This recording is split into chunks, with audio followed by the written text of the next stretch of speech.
Hey, book lovers, welcome back to Shelf Addiction, the podcast where we dive deep into the pages of thriller and fantasy reads.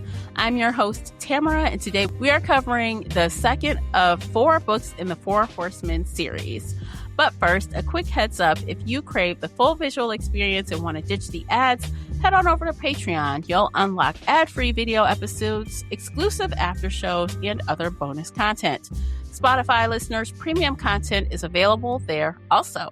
Want even more bookish banter? Join our community over on the Book Clubs app, and don't forget to subscribe and leave us a review wherever you're listening. Speaking of community, I'm thrilled to welcome back my fantasy series bestie and co-host Casey from Heart Full of Ink. Welcome back, Casey. Hello.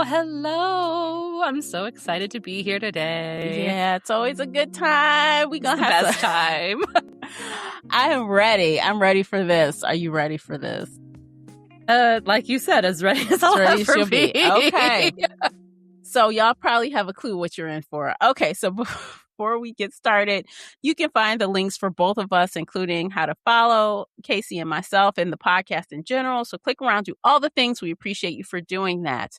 Before we start, I want to remind you that we discuss full spoilers during book chats. So spoiler alert, you've been warned. Today, we are discussing War, the second book of the Four Horsemen series written by Laura Thalassa.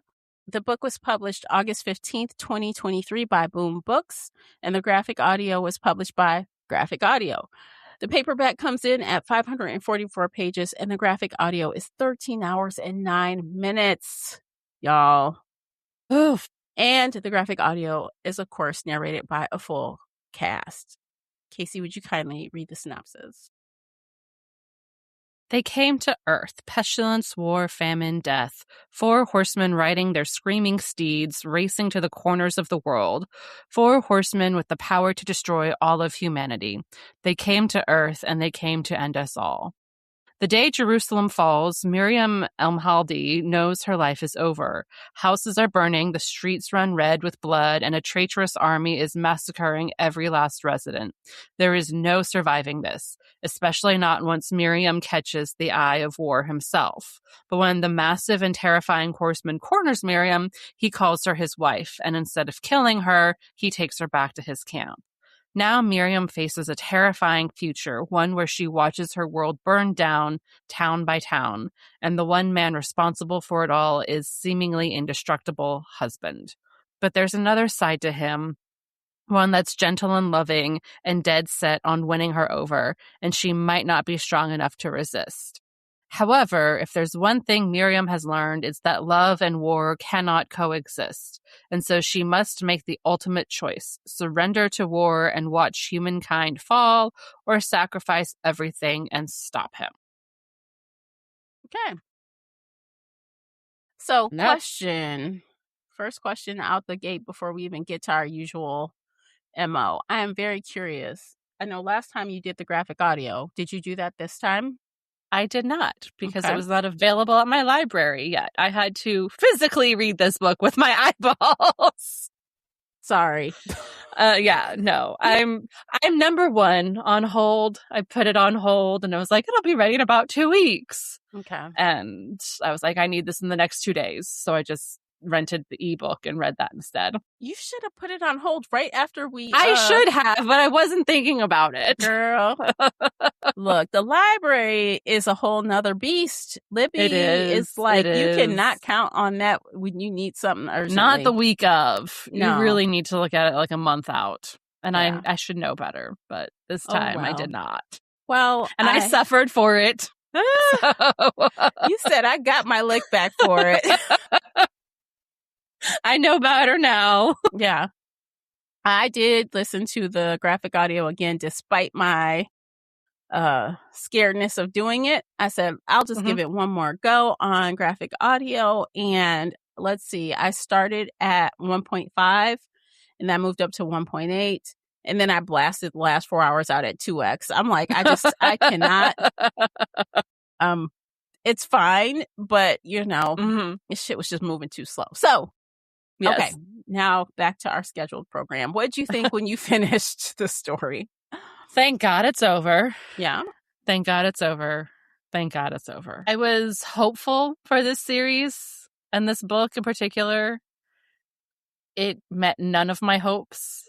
It dashed my hopes. It was a almost identical repeat of book 1 in all the worst ways. And so much worse than book 1 in other ways. Yeah. And do we want to make the announcement now? Yeah. Let me just say, when I finished the book, I'll do the lead-in. When I finished this book, I thought, I want to quit. Mm-hmm. I'm going to talk to Casey about it, but I don't know if I can do this 2 more times. It was rough. Yeah. If you've followed this podcast at all for any length of time, you know we don't quit. We're not quitters. We've only quit one other series. Yeah. And I was having the exact same thought. And as soon as I got on here, I was like, we can't keep reading this series. Yeah. The series is not for us. No, because we'd just be bitching for 2 more episodes.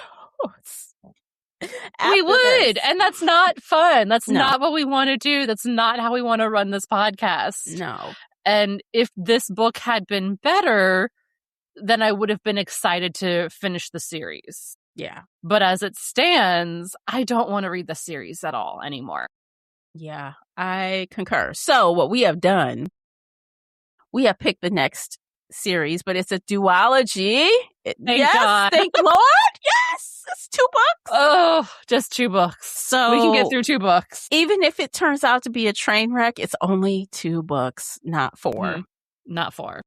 Which is the reason why we were avoiding long series in the first place. But we'll try that again later down the road. Later down the road, we'll give it another try. We'll give it another go. All the right qualities. I thought it was going to be what we wanted, and it just isn't.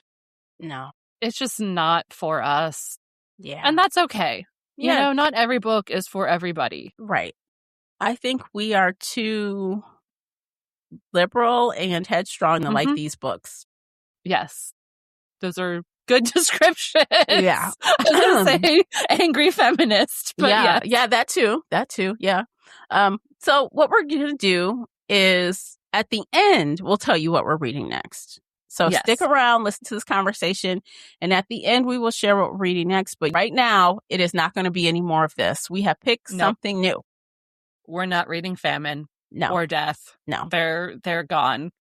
Lost into the not red ether. Yeah. I always say in my own personal reading life's too short to be reading these kind of books that you just don't feel happy about, especially in our current climate where everything pisses you off. Yes. Why force yourself? And also, time is money. Time is limited. And so I'm like at a personal space in my life where I'm not reading as much as I used to just because of how much work I do. So same. Yeah. So what I do read, I really need to at least feel somewhat good about it. Yes. I want to enjoy the books I read. Yeah. Even though this is technically work in air quotes, like this is still reading for fun. And reading Pestilence and now War was not fun. No. I was cursing the book, cursing myself for picking the series, cursing every which way. Damn you, Damn me for picking the series. Why? Why did I fall for the hype? Look, and I think our book club will be happy about it too, because that last book club meeting, nobody liked it. Nobody. I was the nicest rating, and I gave it 3 stars. Nobody cared for it. So I suspect they're going to feel similarly about this book because we all kind of have the same vibe in our book club. And so this is great. Yeah, we love book club. Yeah, this is the right choice. So on with the review. Well, it was the exact same plot line as before. Yeah. Except this time she didn't try to kill him. Somebody else did. Oh, okay. I will say that is the one good thing I liked about this book was that she had a friend, Zara, who did shoot War, and then she saved Zara. So, like, Zara was cool. Zara was the only good thing in this book. Yeah, the only thing I like. Sarah was cool. I did like her. And then eventually she's all like cheerleading for their relationship as well. What the fuck was that? Yeah, he does one good thing and then suddenly she owes him her loyalty. He did do a good thing. He did, reluctantly. After and she bribed begged for it. Look, yeah. Okay, so first off, what she traded was for this favor. Wasn't that when she? No. She earlier in the book, she traded for saving the birds. Yeah, so she didn't even really save the birds anyway, and didn't do anything. She is using the honeypot as a lure for him, and it works most of the time. Kind of, not really. His men still destroyed the birds, or kill all the birds, destroy the aviaries, kill the people. Nothing gets saved. Like, she gave away the quote-unquote ace card, because what he really wanted was sex, and she's like, I'll give you sex! Yeah. Like, she just threw that away for nothing. You build up to it. They're like, I'll make out with you for 3 hours if you save the birds. Right. No, I'll let you touch the boobs if you save children. Right. Like, build up to it. She threw the whole thing at him, and he was like, "But nah, I want you to cave first. Like, no, I want you to submit to me, basically. Surrender. Surrender was the word. That's a nicer word, but it still fucking means submit. Submit. Because the whole time he's like, wife, you're gonna do what I you gonna get on my... You're gonna do what I say you're gonna do. You're gonna submit to me. You're gonna sit here and be quiet and listen to me. You're gonna do what I want to do. This is his party, and you're just a guest, okay? Uh-huh. He like, F what you talking about with relationships. This is not what this is. This is not your human relationship bullshit. That's not what this is. This is a dictatorship. I guess how you act. Like, okay. She loved it. She's a child. She's 22 years old. Yeah, she is. Very young. Again, very young. So, of course, she gets stigmatized first. Yes. Of course. By his huge, giant dick. Oh my God. The way she kept going on. Oh my God, it's so big. Oh my God, it's so big. I was like, is it really big, or have you only ever seen one dick in your life? She's seen 4, but she's only actually completed the deed with one person. One person. At least she wasn't a virgin. But still, she was like, oh my God, it's so big. Gosh, I'm like, well, how big? Tell me exactly how big. It hurts her jaw. Oh, God. That's how big it is. Oh, jeez. This is so annoying. Yeah, it is annoying. So annoying. Yeah, and of course, but this version of the hero is he is not a stranger to sex. He's had plenty of it. Thank goodness. Says so. At least now we know how he knows the clit exists, because Pestilence was like, what is a vagina? Right. And then immediately knew everything. Yeah. So this time he's gotten lots of experience of women throwing themselves at him. Yeah, I don't know why. Well, apparently he's fine. Apparently he's a hot guy. And actually the vibes I was getting was like, I kept thinking of like, I think his name was Khal Drogo in Game of Thrones. Like the woman that Jason Momoa's character? Yes. Okay. Yeah, because I never watched it, but I was kind of getting that picture too. Yeah, like he's big.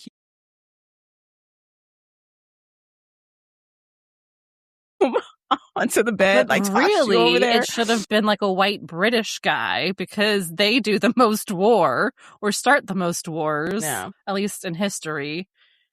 Like, no, there were very racial overtones that I adamantly disagreed with in this book. Let's get into it. Like what? Give me. Yeah. Well, starting out big before I get detailed, but like the overall setting was never described other than we're on the road. There's dirt. There's just lots of dirt as we're on the road walking around the coast. And she would name the cities. Or like we're in Sudan now or something. Now we're in Egypt. Yeah. We walked through the strip of Gaza, but everything was burning because everything apparently can burn. And it seemed very... It's giving... Okay, I'm going to say this with care, but it's giving that... Say you've not... Show me you've not been somewhere. Exactly. So, tell me you've never been to Africa without telling me you've never been to Africa. Right. And you're just describing, oh, it's sandy. Oh, there's dirt everywhere. Right. Oh, there's a mountain in the distance. Oh, this city is covered with flammable things and it's burning. Yeah. Oh, I can walk across the city in just a matter of minutes. Like, be so for real. I know it's more walkable than America, but be so fucking for real right now. Yeah. It was the whitest, Americanized, sanitized version of... I don't want to call it the Middle East because it's not the Middle East, but like, that's how people in America have been describing Africa and the Middle East for the last several decades of like, oh, it's this primitive land. Yeah. Which in book 1, when they were in Canada and the United States, she described the setting. She described the cities. They weren't burning because everything was flammable. Right. It was, here's the road we're on. Here's how we're getting on the interstate. Here's this little town. Yeah. And here she's like, there's these little satellite villages. Yeah. Oh, these little villages everywhere. These people in villages. And I was like, can you say the word villages one more time? Because fuck you very much for calling them villages. Yeah. And sending notes with birds. I'm like, what year is this supposed to be? I mean, I gave that a little asterisk because when the Four Horsemen first came in, everything stopped. So guns don't work, phones don't work, technology doesn't work. I still don't necessarily understand because there is a gap of time. Mm-hmm. This picks up 3 years after the events of Pestilence, according to everything. Yes. And then just to note, FYI, if you read forward, it's 16 years past this before the next event. So I thought that was 16 years from day 1. Because it's been 13 years since day 1 when they first arrived here. Okay, let's just say, even if it is 16 years is a lot of time to like, I don't know. It just seems like they threw the world into the dark ages then. And I feel like she did. But I feel like it should have been more. It wasn't enough for me to just say that. Well, that's the whole lack of world building. And she's not giving any sort of humans coming together and fixing things. Mm-hmm. She's like, no, everything is death and destruction and sandy and dirty. Mm-hmm. Everything is... guns maybe sometimes work, but usually don't. The motorboats sometimes work, but also don't because they'll explode. Technology doesn't work, but she doesn't ever dive into that world building. She just says it doesn't work and then throws you into this world where, it's... So the world building is weak. It's very weak. And I mean, I kind of just got that vibe, obviously, from her saying everything is dusty and grimy and they're walking from place to place unless you're lucky enough to get on a horse. But it just felt like, I don't know, I just wanted more description of everything so I could be like, oh, dang, on this day, D-Day or whatever, this all happened. And she gave a better description in Pestilence, but in this book she's just like, you should know that everything's shit and then I'm not going to talk about any of it, and just skipped over the world building entirely. But that's a sign of poor execution to me when it comes to series. The best of the best give you a couple throwaways to pull things, bring it, let's say it's been a year since you read that book or 2 years. Just bring us back to where we are. Give us a good foundation again. And it doesn't have to be chapters. It doesn't have to be pages and pages. Good authors know how to do it in a chapter. Like, absolutely. But each book should have more world building, especially if you're going to different parts of the world. yeah. Like book 1 was in Canada, and we saw how the Canadians were dealing with it, even though it was only 5 years after D-Day. Here, it's like, yes, oh, and by the way, we had a civil war at one point. And I was like, was that before D-Day or after? You're not telling us shit. Right. Like, you're not giving any sort of context. You're not giving any description. No, we're not grounded in time. We're not grounded nothing. in time. We don't know what's happening. Yeah. We don't know, is the world coming together or people trying to talk to each other? Apparently, you heard rumors from the East, North America. Mm-hmm. They heard rumors that Pestilence died or like vanished. How are they hearing rumors then? Yeah, are boats, are ships still getting to Europe and Africa and other places? Do radios work? Because I feel like radios worked in the first book, but don't exist here in the second book. But long range radios to go, I guess it would have to be like a chain, place to place to place to place to place. Up through Canada, Greenland, Ireland, Scotland, down through Europe. That takes years. Yeah, but still, like, she doesn't dive into any of that. Yeah. And that's part of the very racist, toxic mindset of building this global world, but saying, like, meh, it's just dirt and sand, and they're walking into Egypt. And let me just name the cities so you know where they're at. But, like... Yeah. I think also, like, what's the girl's name? Muriel? Miriam. So the author makes Miriam she's not very religious. She doesn't. That was a cop-out. Yeah, and then they throw that she's like, her mother was Muslim, Israeli, and her father, her mother was Jewish, and her father was, same difference. Her father was Muslim, her mother was Jewish, although he was Turkish American. I was like, why the fuck do you have to bring America into this? I don't know. So anyway, he was Turkish American. She was from Israel. They were like this beautiful blended family. And Miriam's like, and I'm an atheist. Yeah. And I'm like, cool, me too. But why the fuck are you? Like, how did we get there? How did we get here? Yeah. I don't know. The way it was described, it made it seem like she was that way when her parents were alive. But I don't know, because I don't know how she was when her parents died. And there were opportunities for the author to delve into that a little bit, like when she would say to war your God or something. Mm-hmm. There was an opportunity to just give us a little bit of background here of why. No, she was just like, I just don't believe in God. Yeah. My parents believe in different gods, but I don't believe in any god. And I was like, this is such a fucking cop-out. And then she flipped the switch. If you're trying to bring diversity in, like, lean into it. Have your character fully be Muslim and Jewish at the same time, if you can pull that off. Because there are Muslim and Jew relationships. Like, it's not arbitrary. It's not non-existent in our world. So at the end, her switch flips and suddenly she believes in God. Mm-hmm. And the author decided not to let her meet death. The author decided. That we saw.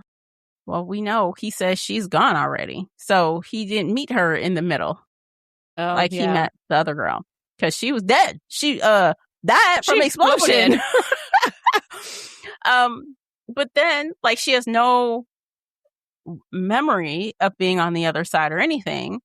Mm-mm. So is it just the fact that you saw his head dismembered and now he's back? Now you believe in God? Is that what it is? Pretty much.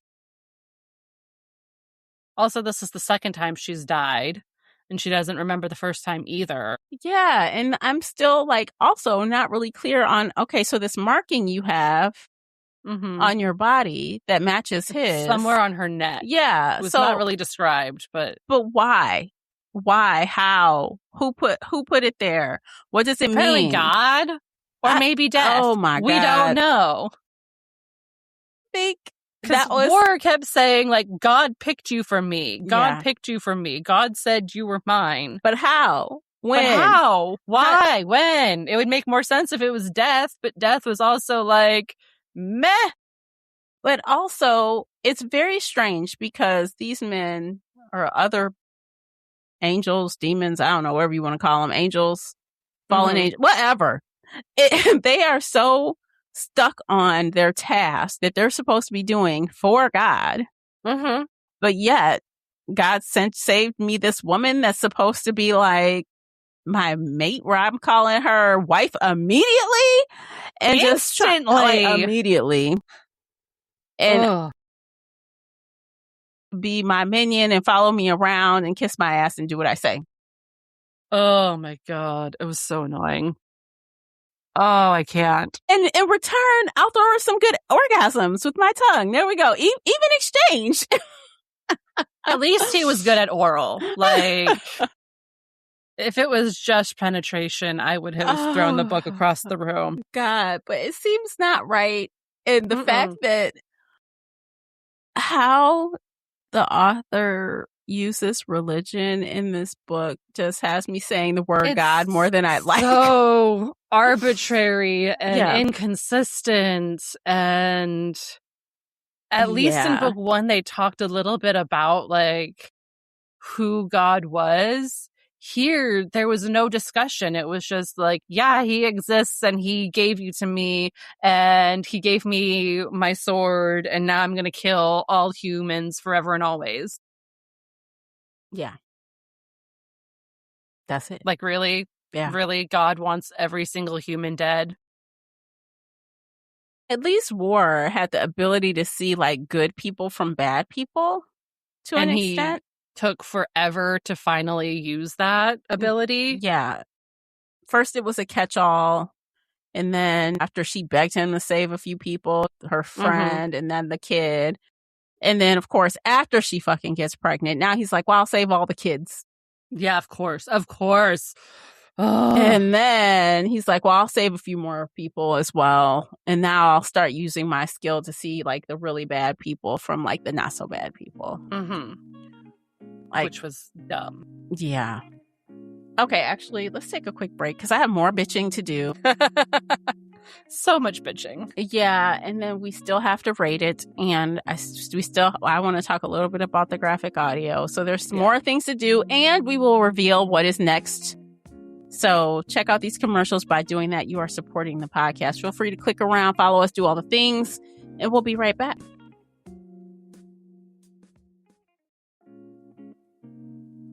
Welcome back, guys. Let's shift a little bit. I also don't like how the author's number one, I guess, go-to for the women experiencing extreme trouble is always assault. Like, that's her go-to in both of the books. It's real fucked up. Yeah, I don't like it. The fact that these men have probably been raping every single woman they can get their hands on every night for as long as War has been pillaging, because that's what they do. That's what they've been talking about doing. That's what they threatened her the first time they invaded her city. They're like, ooh, I see you, pretty lady. I'm gonna rape you later. Like, right. And then it takes a few weeks for them to actually attack her. But like, you know, it's happening the whole time. And when War catches them and puts them up for punishment, he's like, we're going to get justice. We're going to kill them. And she's like, oh, no. I know. I can't. I'm like, what the hell's wrong with you? Now she doesn't want to kill them. She kills other men for less. I don't understand. I would have marched right up there and slit their throat. I don't understand what the problem is. Like, it was I would have so cut weird. off their dicks, and then I would have invited every single woman to come in here and start stabbing them. Like, it would have been a group activity. Yeah, take a turn. But she's like, no, I have a soft heart. I can't kill these men. They don't deserve it. And I was like, the fuck? These other men have just like walked too close to you and you shoot them in the face. And now these guys who actually attacked you, you have the opportunity to give justice, and you're like, no, I can't. And I'm just a soft, sweet woman. Look, let's just also say this woman was so badly hurt. War had to heal her. She was multiple broken, every bones. She couldn't walk for days, even with his magical healing touch. Right. and then you're just going to suddenly feel bad about killing someone? It's that weak, submissive, sweet woman trope where you're supposed to have empathy for, your fellow humans. And she kept going on, she's like, you can't kill everybody. Stop killing everybody. And instead, which this is a whole other rant, like, he was performing a genocide. Like, he is actively just wiping out every single person ever. This is not war. No. This is not... It's annihilation. It's annihilation. Yeah. There's nothing He's not giving do. anybody the opportunity to fight him. No. Like, if they had a different army and you were battling armies, like Risk, that would be war. This was just straight annihilation. Yeah. And she was like, you have to stop killing everybody. You can't kill everybody. He's like, no, this is my task. This is what I have to do. Blah, blah, blah, blah, blah, blah, blah. He's like, I actually can. And wife, shut up. But also, I don't understand how he was killing everybody, but also taking hostages at the same time and creating this army. For army? What?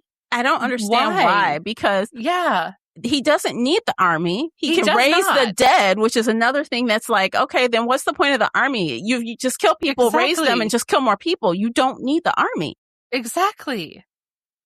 It doesn't make sense. None of it made sense. And why are these people so loyal to him? Like, some of them were inside trying to counter him, but they were so scared of him. Like, most of them just followed instructions. And some of them were loyal until they weren't. Mm-hmm. But I'm like, why? Why even do that? Why? Is it just to stroke your own ego so you have people to bow down to you and kiss your butt and remind you to raise the dead every night? Like, it was weird. It was so weird.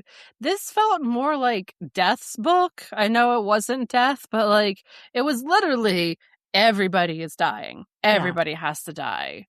I was like, this is not war. No. This is, like you said, annihilation. Which, now that you mentioned Death, I'm like, what could Death do to, all of a sudden, I am curious, but in my mind, not enough to read it, but in my mind, I'm like, is Death going to suddenly think people shouldn't die and everyone's just going to be happy-go-lucky and live forever? Is that what's going to happen? I hope not, because we do need to have death at some point, but more like you die in your sleep when you're 99 years old kind of death. That's what we need. But it doesn't make sense. This. No, it's weird. The whole thing's weird, and dragging Death into each of these books in a different kind of way, but he's the gatekeeper, right? So he can bring people back. But, also, it's told what happens to Pestilence in this book, basically. So Miriam finds out that you can stop doing this. Yep. Yes, you can. You can go live your life with babies and have fun and... Yeah. But instead you want to keep doing this, just killing and killing because and killing God some more. Said so. Look, he's literally killing and fucking his way across the continent. Mm-hmm. What? Also, I want to know how he woke up in Vietnam and then made it to Israel. Don't even get me to, I don't know. Did he go through all of Asia? Is everybody in Asia dead? How did he get there? With his horse. Oh. With his also immortal horse, right? Mm-hmm. Maybe the horse can walk on water? Because Pestilence did. But let me just walk across the ocean. Walk across the ocean. No begging. I don't know. They don't need to eat. They don't need to sleep they really. Don't need to do anything. Which is weird because he was full on sleep at one point where she got a knife on him. Multiple times. He kept falling asleep. I thought you didn't need to sleep. You should just be resting your eyes. You should not be. How can someone sneak up on you? You're immortal. Because he's not that good of a war leader, I guess. It's that good sex. It puts him out a light. That's what it is. 21-year-old poon poon. He just had to take a nap. He'd be like, night. He's like, I'm thousands of years old, but this 21-year-old girl is everything to me. Knocked me out. I just can't take it. anything. It's so ridiculous. It doesn't make sense. So ridiculous. It does not make sense at all. So annoying. And none of it was like cute. Like just the same as the first one. I'm like, I don't get it. Like obviously she thinks the man is hot. That's about the only thing. And like she's talking about how fine he is from day one, essentially. But that's it. At least, okay, so comparative to Pestilence, he at least started to change early on, you know? He spared her new friend Zara. He helped save Zara's nephew. He eventually started saving some other people too, but also like killed a shit ton of people, killed so many people in his own convoy, like... Yeah. But he at least tried. We complained about Pestilence not even trying until the last minute. So I want to give him that little iota of grace. Yeah. The character, you're right. The character did have a transformation that was visible to us. Yes. Yeah. Which was one of our biggest complaints from last time. So I do want to say, like, I'm happy that he did change a bit on the page. That being said, like you were saying, he's just violent. There's nothing else to him. He was not making jokes. He was not saving people before she offered her body to, you know, save them. He was just killing for the sake of killing. Yeah. And she's like, damn, I want some of that. Basically. I guess you have to be 21, 22, however young, to be like, yeah.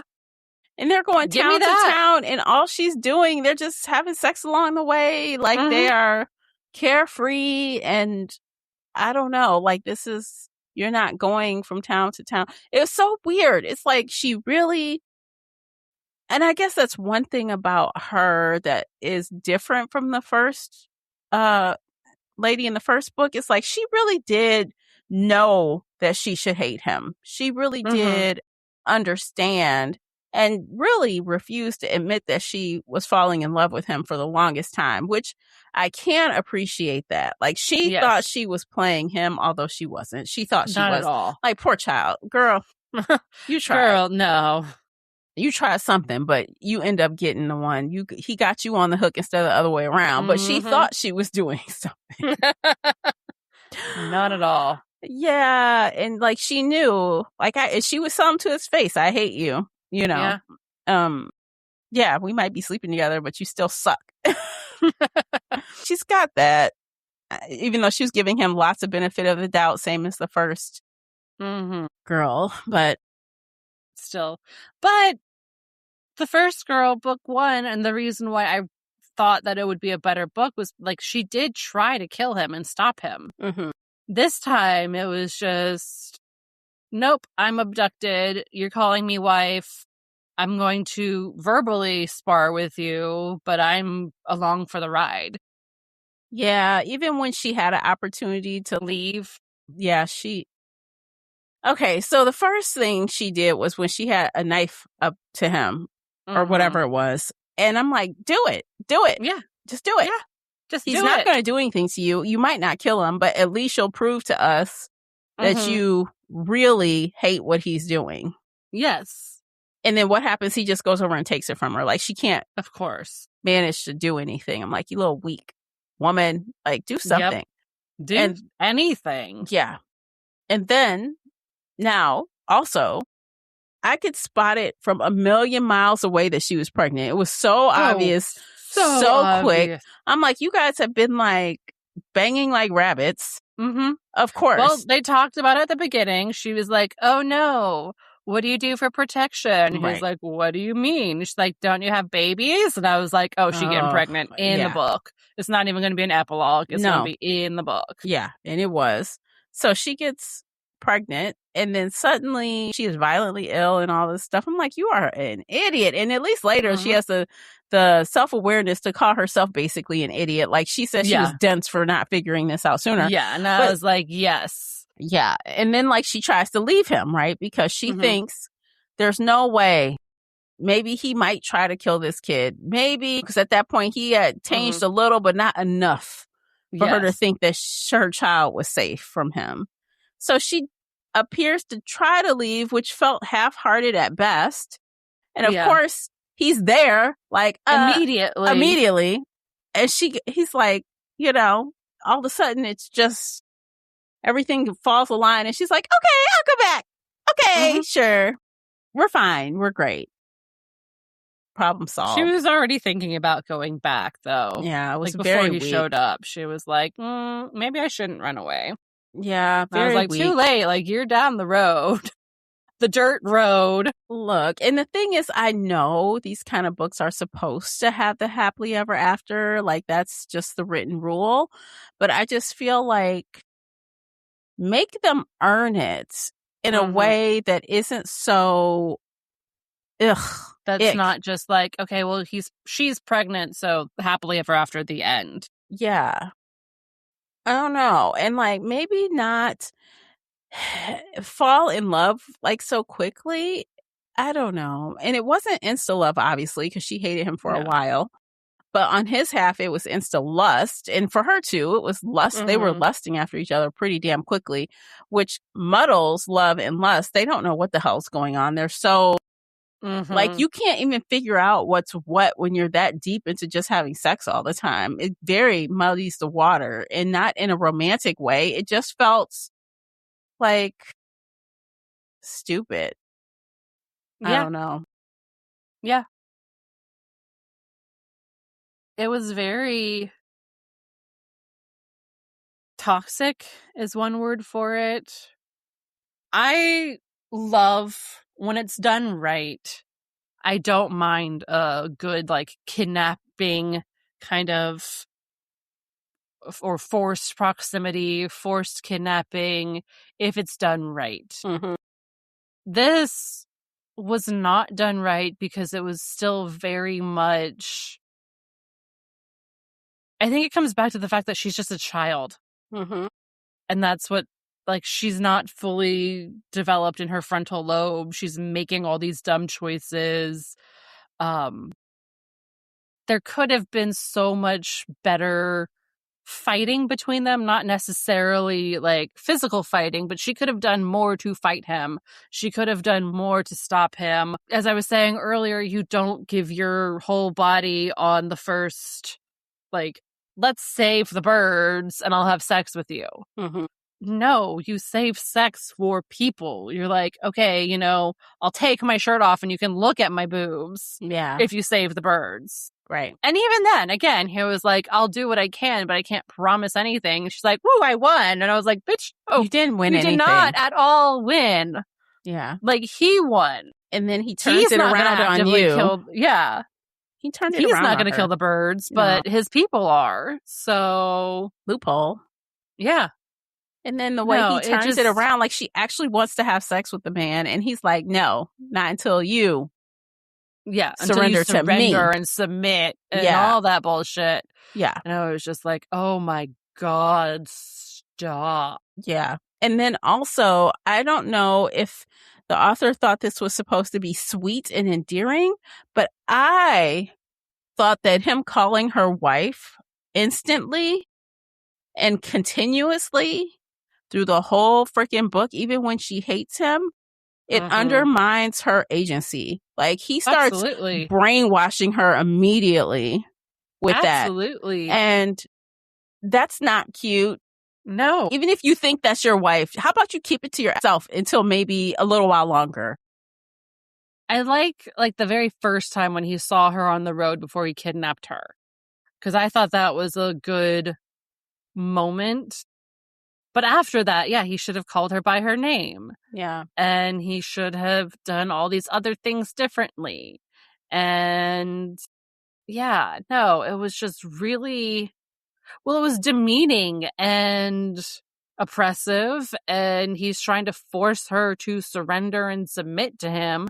And so, yeah, by calling her wife, he's taking away her agency, taking away her personality. And making her into the little wife he wants her to be. Like, that's not cute. Like, I think there's a way to use that in a cute way.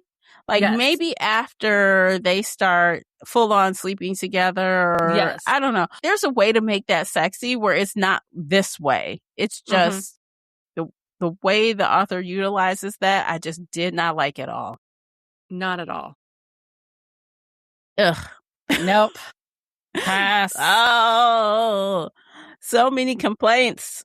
So many complaints. So, I don't know. Should we move on from the bitching? I feel like we've done enough. I think so. But what is left to say? So, the graphic audio. Oh, yes. I feel like I got more used to this producer's style of audio for the graphic audio. I also think it was dialed down a little bit. The music wasn't as loud. Oh, okay. That's good. I didn't hear, or maybe like I was just really focused on getting it done. So there wasn't like strings playing at weird times. And that's good. It just felt like it was more appropriate with the sounds and the music than in the first book, or maybe they just had enough common sense to turn the volume down on the background music so it wasn't so obvious it was in every scene. Just something worked better with the graphic audio production in this book from the other book. Like, it was so obvious to me before, and like this time it was dialed down a little bit. Well, that's good. Which I liked. It was still the audio, it was still the graphic audio experience, but it wasn't like nauseating. You like, didn't what hear is this? Sirens in the background. Yeah, like it wasn't weird, and like music where I don't think there should have been. Things like that. Good. So I think the production value was better, and it definitely helped me get through this book because, if I had to read it, oh my gosh, I'd be reading it right up until we hit record. I was. That's why I was a few minutes late. I was like, gotta finish. Yeah. Yeah. But I finished, and it was, yeah. So that's all I got from the graphic audiobook perspective. If I were to continue, which I'm not, I'll probably keep going with the graphic audio because there's no way I'm reading it. There's just no way. If I would do this again, it would only be through the audiobook, but I'm tapping out. I'm done. I can't read another 21-year-old girl bitching about her broken body that's so gross and demented looking. Jesus Christ. Like, do we need to email Laura and be like, are you okay? Because why does every single 21-year-old girl be like, well, my body is gross? Yeah, it's weird. It's a little weird. I feel like, especially these women, how they're supposed to be fairly good-looking women. Very strong, very capable. The last one was a firefighter who could run for miles, and she's like, oh, behind so fat and gross. Fucking horse like an idiot. Okay. And here we're like, no. Why? I don't know. Someone who is building weapons should have a million weapons all around her to just stab and cut him every second of every day. He should be so sick of her trying to attack him. Exactly. Yeah. Like constantly. But no. No. All right. Let's rate it. I'm not being nice this time. I'm giving it 1 star. Yeah. I feel like 1 star is appropriate. Like I said, the audiobook helped it, but it wasn't enjoyable. I dreaded having to start it, but then when I did, I just said, just suck it up. Let's just start this thing and see what happens. And it was just a drag the whole time. It was a drag. And I'm like, why are they doing that? I'm like constantly like, what? Ugh. Really? Ugh. Why? Ugh. No. Ugh. I just chill with the all the religious undertones, chill with the overtones, undertones. Yeah, chill with like, oh my God, like the men. This is like a patriarchy in her stuff. But it is. It's absolutely patriarchal. And only the love and private areas of a woman can save them. Or a baby. Love, sex, or a baby. Those are the only things that will change their heart and minds. Blech.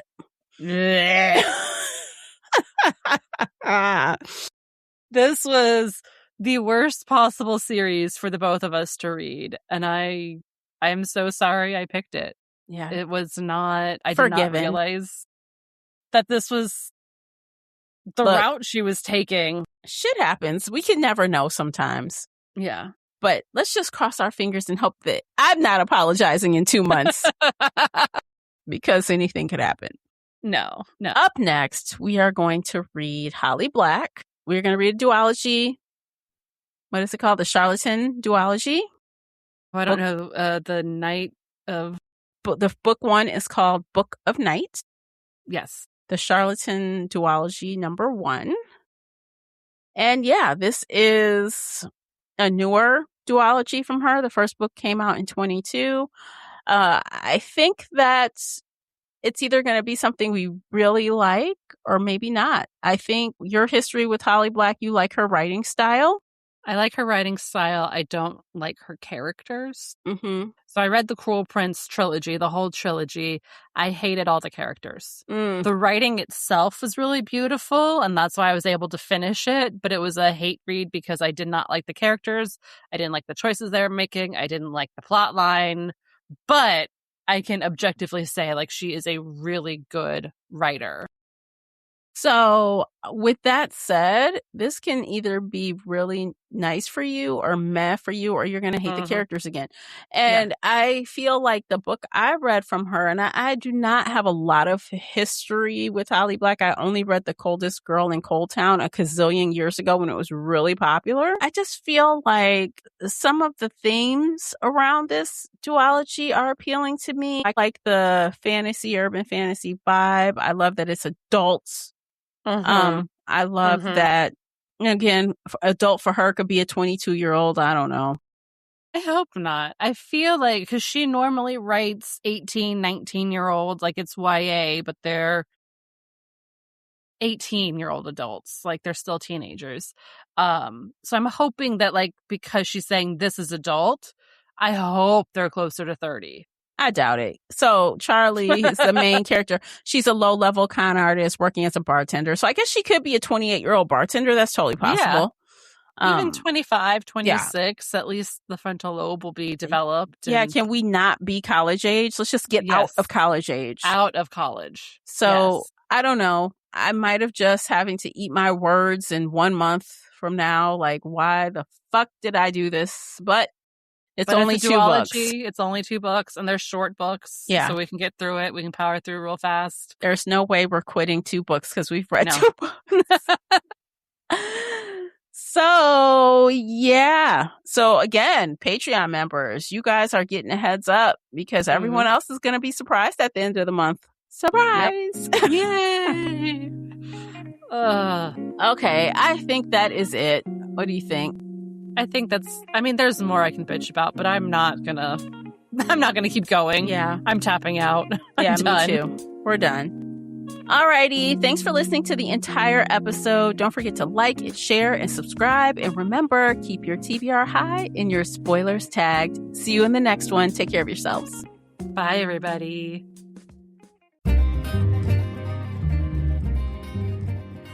Did you enjoy today's episode? If so, please head over to Apple Podcasts or Spotify and leave a positive 5-star review. It's a simple action that makes a big difference. You can also like this episode on your favorite podcast player or share it with your fellow bookworm friends on social media. Joining the Shelf Addiction Patreon family is another way to support us. For as little as $2 a month, you can help our team create even more amazing bookish content.